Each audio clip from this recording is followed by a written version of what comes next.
मध्य प्रदेश सरकार के वरिष्ठ भाजपा नेता और पूर्व मंत्री डॉक्टर रामकृष्ण कुसमरिया को पिछड़ा वर्ग कल्याण आयोग का अध्यक्ष नियुक्त किए जाने के बाद उनका रीवा आगमन हुआ। रीवा पहुंचते ही उन्होंने पिछड़ा वर्ग कन्या छात्रावास का निरीक्षण किया। निरीक्षण के दौरान डॉक्टर कुसमरिया ने छात्रावास की स्थिति को बेहद दयनीय बताते हुए कहा कि यहाँ पिछड़ा वर्ग की लड़कियां अपना भविष्य बनाने के लिए आती हैं, लेकिन समुचित व्यवस्था न मिलने के कारण उन्हें कई तरह की कठिनाइयों का सामना करना पड़ता है। उन्होंने स्वीकार किया कि रीवा आने में देर हो गई और बताया कि वे जिलेवार सभी पिछड़ा वर्ग छात्रावासों का निरीक्षण कर रहे हैं, जिसकी रिपोर्ट तैयार कर नए सिरे से सुधार किए जाएंगे। डॉक्टर कुसमरिया ने अपने लक्ष्य की बात करते हुए कहा कि पिछड़ा वर्ग कल्याण के तहत छात्रावासों की सुविधा ब्लॉक स्तर तक पहुंचाई जाएगी।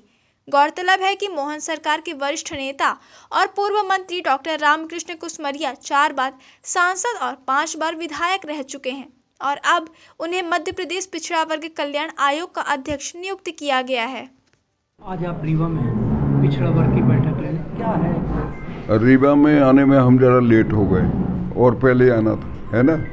लेकिन जो भी है, आज जो है सब लोगों का जो यहाँ एक छोटी सी सूचना पे जो सब लोगों का जो आगमन हुआ है, तो ये बहुत बड़े हमारे आत्मीय स्नेह का जो है जो प्रस्फुटन। तो मैं एक तो सबको यहाँ पर धन्यवाद देता हूँ, बधाई देना चाहता हूँ। और आपने जो आज हमसे बातचीत कर रहे हैं, ये पिछड़ा वर्ग आयोग के चेयरमैन के नाते, अध्यक्ष के नाते जो हमारे संवैधानिक अधिकार हैं, उन अधिकारों के लिए जो है लगातार ये बात होती रही है, उसको पूरा करने के लिए हमने जिलों बार जा कर के और लोगों की जो है सब जो उनके विचार हैं उनको हम संग्रहित करके और एक रिपोर्ट तैयार करके दे रहे हैं, जो बार बार बाधाएं पैदा होती, जिससे ये बाधाएं एकदम एक बार में निर्मूल हो जाए, उनका उन्मूलन हो जाए और बार बार ये न हो। दूसरी बात, हमारे बच्चे जो हैं, अब जनसंख्या भी बढ़ रही है, उनके पढ़ने लिखने का, उनको कोचिंग करने का, उनको रहने ठहरने का, ये सारी व्यवस्था करना है। छात्रावास हैं लेकिन जिले में एक है, वो उसकी भी हालत ख़राब है। बेटियों का छात्रावास, उनकी भी हालत ख़राब है। तो ये सब ठीक करना।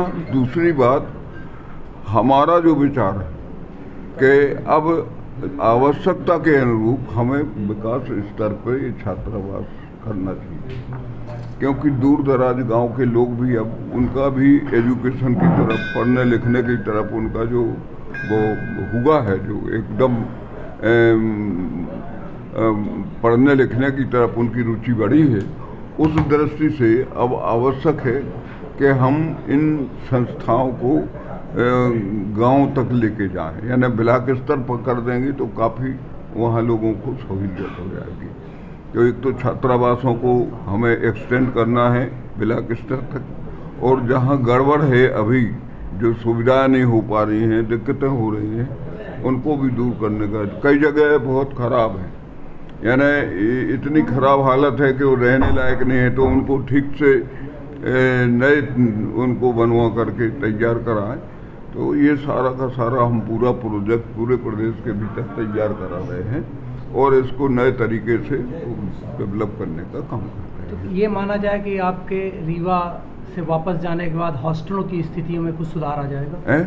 हॉस्टलों की स्थिति जो बेहद ख़राब है बच्चों की, कुछ सुधार आएगा? अवश्य, जब सुधार करेंगे उसको निकलेगी सुधार करने, तो अवश्य होगी, सुधार होगा।